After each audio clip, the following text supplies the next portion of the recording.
If you're a real estate agent, this is why I guarantee that you're thinking about social media the wrong way based off of the hundreds of agents that I've worked with and helped with their social media over the years, and how you can start to think about it as a tool that's actually going to help you and some tactical things that are going to help you grow your social media marketing efforts to help you make more money as a real estate agent. But before we get into that, guys, if you don't know me, my name is Cole Jarvis. I run Jarvis Media Consolidated, a digital marketing company that helps real estate agents grow on social media. Last year, we grew the following of our clients by 298,000 followers in 2023, helped them reach 5.58 million potential customers and clients, and helped them saved them, I should say, $275,000 by working with us instead of an internal hire, instead of their own personal social media person. So that is why I might have some credibility on the subject, and let's get into it. So, guys, the thing that I always hear is either folks being skeptical about social media, not understanding why it can help, not understanding how they can get so much benefit out of a tool if they only have a few hundred followers, let's say, or less, and also a lot of folks just purely doing the wrong thing on social media for their brand. And that comes down to what your goal is, and I think that some people have different goals than what they actually say that they do, but we're going to talk about that. So I'm going to jump over to my iPad so you can see here. But the main takeaway from this video, guys, is that in your social media efforts, I want you to always think about the fact that audience is the asset. Now, there's a really great quote, I think it's mentioned a couple times in Alex Hermosi's content, where he talks about when he was growing his businesses, realizing that the social media following, like the number of followers he had, or the people, who are liking his stuff on the social media platform, that wasn't the asset that he was building. He wasn't taking all this time and effort growing a social media following for the sake of having a social media following. It was the audience that was the asset. It wasn't the platform that was the asset. It wasn't Facebook or Instagram or YouTube. It was the people who were watching it. The reason why was because even if they don't like, even if they don't subscribe, even if they don't follow you, even if they don't comment, even if they don't share, the person who sees your content will remember you next time they see your content, if you're doing content correctly. And we're going to talk about some tactical ways to do that. But the goal is that when they see you the first time, they probably won't even really think about it. It'll be psychological, right? They'll probably skip past it if it's the first time seeing you, but the next time you are much more likely to stop the scroll, so to speak, or to just get their attention, maybe for a little bit. And then the third time, maybe they'll say, "Hey, you know what? I've seen John, this real estate agent in my area before.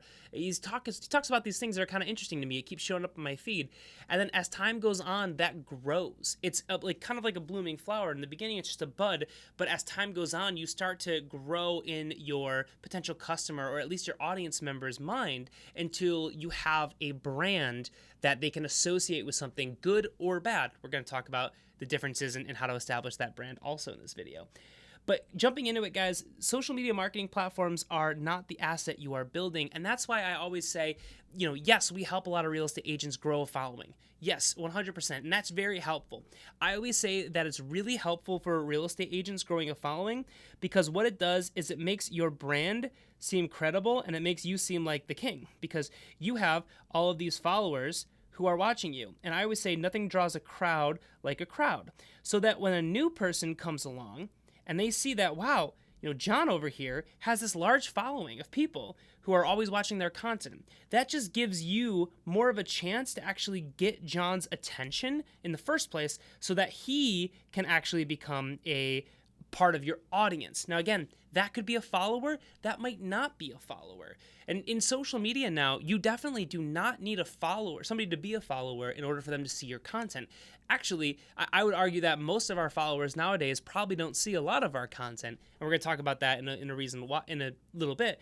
But the point here of growing a following, one of the biggest benefits for a small business or for a real estate agency, is that it gives you credibility. It's like the version of Google reviews on social media platforms. It gives you credibility and authenticity, and it shows people, at least in the beginning, kind of kickstarts the reasons why somebody should listen to you. Basically, it's social proof is what it's called, and it just gives you that kind of credibility, and it helps to make your marketing funnel work a little bit faster. So yes, getting a following is great because it can do just that. But the purpose of a following is not to get more viewers of your content necessarily. Can more followers get you more views? Yes, they can. But it's not the only way to do that. It used to be that, like email marketing and social media marketing, the goal was to have someone become your follower, then they would see all your content every time you posted, just like how an email works. It's no longer like that. Now it's algorithmic, right? Now it's kind of actually more like a cable service where you are part of this cable service, right? But that doesn't mean that you watch all the content on there, right? You still have to be interested in it. Now, the only difference there is that with like a cable service on TV, you'd have to go find the channels. Now, algorithms are so smart, they're really good at showing us content that we're interested in before we actually know that we're interested in it. TikTok kind of really nailed this, and that's why they exploded so rapidly. And I was working at TikTok kind of when that was happening, when they were growing like exponentially fast in 2019, in the US specifically, when they were growing really fast. They were already big, but that's when they were really starting to take off. And it's because their algorithm was so good at showing you content you were interested in, you became really addicted to that scroll. That's why all the social media platforms started copying them, because they were so good and it was such an effective way for them to get people to stay on the platform longer. So you will be served content that you are interested in based off of the data that you are providing to the platform. Not even by liking or sharing or following, just by retention and the kinds of content that you stop or that you scroll past on, right? Think about every single time you do anything on the platform, including just watching, including just looking at the screen, doing nothing else. That is telling the platform you're interested in this because you're stopping here, right? Because you're not moving past it. And so all that data is used to serve you content, and these algorithms are really good. So that is why the platform that you're building is not the asset, it's the audience. And that can be despite the fact if you don't have a lot of a following. I work with so many real estate agents who don't have a big following and they think, wow, like I'm doing terribly on social media. But if you have an engaged following, that's way more important than having a large following. How many transactions would you need to add to your bottom line a year to have massive results? Think about if you just added 50 transactions a year. How substantial would that be to your bottom line as a business? That would be massive. For almost any real estate agency, adding 50 transactions would be insane. That's just 50 people, right? Probably even less if you help somebody sell and then buy. That might be just 25 sellers who end up buying and using you as their buyer and their selling agent. So at the end of the day, you don't need a lot of people to make a massive move for your business monetarily. However, you do need to have a connection with that. And that's how we think about the audience as the asset, right? So you build a connection with your audience, and that is the valuable thing. Now, again, you don't need a lot of people to have that connection with, but the people that you have, you really need to have a strong connection with them. And keep in mind, on social media platforms, you're not competing with, Joe Realtor is not competing with Jane Realtor down the street. No, you're competing with LeBron James. You're competing with The Rock. You're competing with movie stars. You're competing with massive entertainment companies. Those are all the people that could easily show up on somebody's feed instead of your content. So we need to think about social media content not as, oh, I just got to go do it and just kind of check that box for the day. No, I'd much rather you do one social media post a year and spend a ton of time on that and really make it great versus just posting a bunch of stuff just to feel like you covered your bases. And that's why the auto posting platforms that everyone uses in the social media or in the real estate world, I just highly recommend everyone stay away from it. The biggest thing I used to do when I'd give workshops and teach agents, what things to do on social media, the biggest thing I'd always say is, no matter what you're doing, get rid of the auto posting platforms. I tell it to everybody because all it's doing is putting out garbage content, and it's reaffirming the algorithm to not show your content to anybody. So I highly recommend to get rid of that. That's some really bad content out there that just hurts your chances of getting in front of more people. Now let's talk about the marketing rule of 7. So generally, I'm not sure where this stems from. I'm pretty sure it stems from a study that was conducted by Oreo in grocery stores, where they were testing how many times would somebody need to see their brand in order to then become a customer. And the average kind of magic number was 7, right? It was that you needed to have 7 interactions with the brand, seeing the brand, engaging with the brand, whatever, before you actually were like, oh, yeah, you know what? Let me try that brand, or let me give some time and effort. Now on social media, this is a lot more steps, because then we're talking about probably a marketing rule of 7, before somebody even becomes, let's say, a conscious audience member, right? Somebody who watches your content, knows who you are, and actually engages with you. That's kind of the conversion in this example here. So then to become a buyer or a seller and use you as an agent, think about all the things that need to align here. So one, you need to have seven, at least let's say 7 pieces of content, again, just based off of marketing studies. You need to have 7 pieces of content viewed by somebody before they even become a conscious viewer, a conscious audience member of yours, right? Once they're a conscious audience member, well, now they need to actually buy or sell a home. They need to be in a situation where they need to buy or sell a home, okay? And then they also need to want to use you over somebody else, including maybe a friend or family member who might be a real estate agent. So they need to trust you that much, right? And then, of course, they need to be, and this is a big thing for everybody, they also need to be conscious of this at the time when they are ready to buy or sell and pick an agent. So not only do they need to be a conscious member, not only do they need to be looking to buy or sell a home, not only do they need to like you and trust you more than somebody who might be closer to them as a family member or a friend, but then they also need to remember all of that perfectly at the right time when they're choosing an agent to work with. So that's a lot. And the best way to mitigate that, the best way to get a much luckier with that is to have more good content, right? And so I'm going to talk about a little bit more about that in a second, but how do we start to build a brand that emulates success in your field? Well, we talked about algorithms. We talked about how our content needs to be interesting to then show up algorithmically for folks to get in front of a new audience, right? 100%. Now, you can speed this up with paid ads, by the way. Paid ads are kind of like an algorithm shortcut. They still exist in an algorithm. If you create an ad to reach people in your market and you keep it very like open-ended and like don't get too specific with the targeting. If you're not used to paid ads, just ignore this for a second.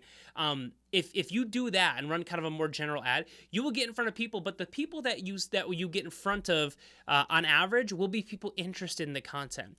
The reason for this is because paid ads work on a bid system where basically you are bidding against other people who are trying to showcase content to that audience.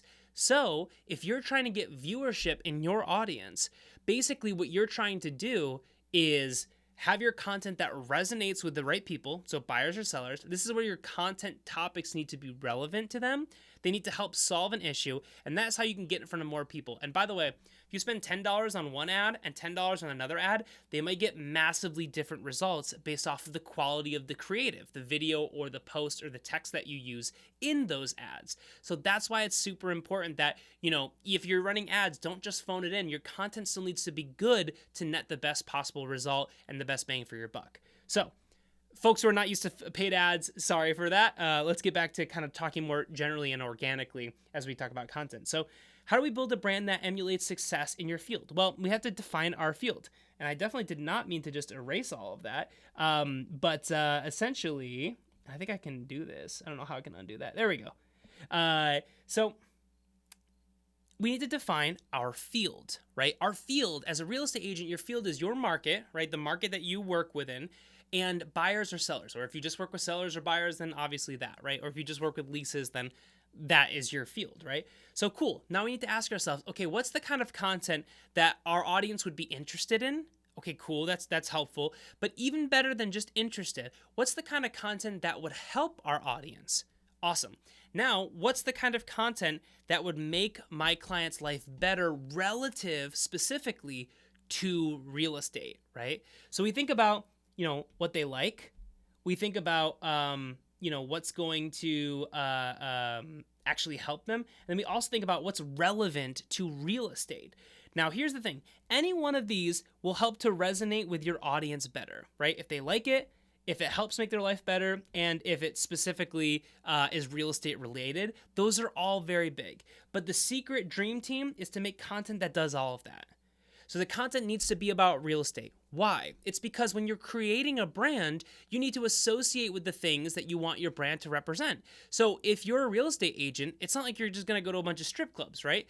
That might have negative connotations. Maybe some people will see that as positive connotations too, but it doesn't have to do with the thing that you're trying to sell, right? Don't take your eye off of the prize in terms of the down end of the funnel, right? If we look at our social media funnel here, we have like, let's say, Facebook, we have IG, that's a little IG thing right there. And then we have the little, like YouTube, and then all the other social media platforms. I'm using these as an example. This is your top of funnel. This is where you get seen by people, right? In the middle of your funnel, this is where people become, let's say, followers, but also really just viewers, right? I'll make a little eyeball here. This is basically where people are engaging with your content. They're seeing it consistently. They can be followers, or they might not be. They might just be folks who see your content and get served your content a lot. They don't have to hit the follow button to be interested in the stuff that you're posting. Then, lastly here, we have, of course, a home, and again, don't make fun of my drawing. Now it looks like a scarecrow. Well, we'll get rid of that. Okay. So then, of course, they purchase a home or they sell a home and they use you as your agent. That is the general funnel here. So my point is, don't try to get more views and sacrifice the content topics that lead them down this path, right? If you want to become a dancer and you want to be seen as an entertainer, that's a different funnel. Yeah, you might use social media for that, but that's a different funnel. Don't just try to get as many views as possible for the sake of getting views. Get views in the context of real estate if you're trying to use real estate to grow, or social media to grow your real estate brand. Otherwise, it's a whole different funnel. It's a whole different business model. So we need to make sure that our content is relevant to real estate. Also, it needs to help them. Why? Because as a real estate agent, you are going to help your buyer or seller make one of the biggest financial decisions of their life. Therefore, you need to be helpful. You need to be insightful. You need to be somebody who's going to be a resource for them and somebody that they trust will be able to get them across the finish line and get them the best result possible, obviously. So that's why you need to be, of course, informative and helpful. And then lastly, they also need to like it. This is probably the least important thing, because if you really nail something that's useful, then they'll probably like it. But if you make content that's really great information and you position it in real estate and you just speak monotone and you don't express yourself and you talk super slowly and people have to wait 20 minutes before they get to the point, which is funny because my video will probably be about 20 minutes. That is not a great piece of content, because you're going to get beat out by all the other millions of people, LeBron James, The Rock, famous actors, actresses, whatever, who will make content that serves the entertainment bucket better than you. So if you can make it entertaining and informative and helpful and based around real estate, that is the magic sauce, because then you will be building a brand that represents you, a real estate agent, and people's real estate goals, helps them with those things and showcases your skills with it, and of course is entertaining enough to help to get that boost in front of more people and really just grow faster. So how this grows a marketing machine for real estate is that you can go, I say viral loosely here. Some people say viral is like 1 million views. Some say viral is like 1,000 views. But the big thing is, again, we don't care about virality by itself. That is what's called a quantitative measurement. We also need to compare that and contrast that with a qualitative metric. A quantitative metric is based on just numbers, right? How many, the volume. A qualitative metric is based off of the quality of those numbers, right? And so here's the thing, because honestly, the numbers come down to this. If I get 1,000 views and the quality is 0, then guess how many deals I get from that? 0.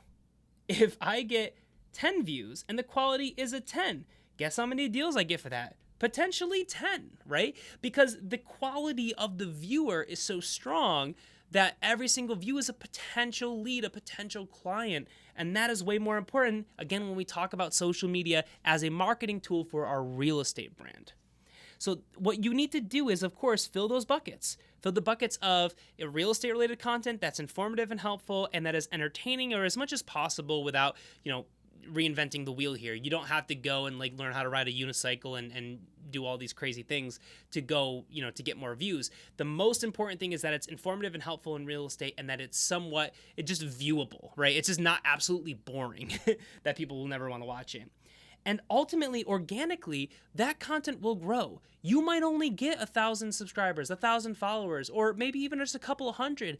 But guess what, guys? Again, you only need a few like a few dozen real estate transactions extra a year to see massive results. So don't think just about the number of viewers you get. Think about that relative to the quality of the content you're putting out. And keep in mind that if you're putting out amazing content that's really just kind of, in your opinion, knocking it out of the park and not getting a ton of views, don't be worried, because quality quantitative is much better, or I should say quality high quantity content is much better than high quantity content, a lot of viewers and no quality. So make sure your goals are in alignment there, and that is ultimately, guys, how you can think about social media with your audience being your asset, not get over worried with the things that don't matter as much. And ultimately, guys, I hope you have a great day. Thanks so much, and let me know if you want me to talk about a future topic.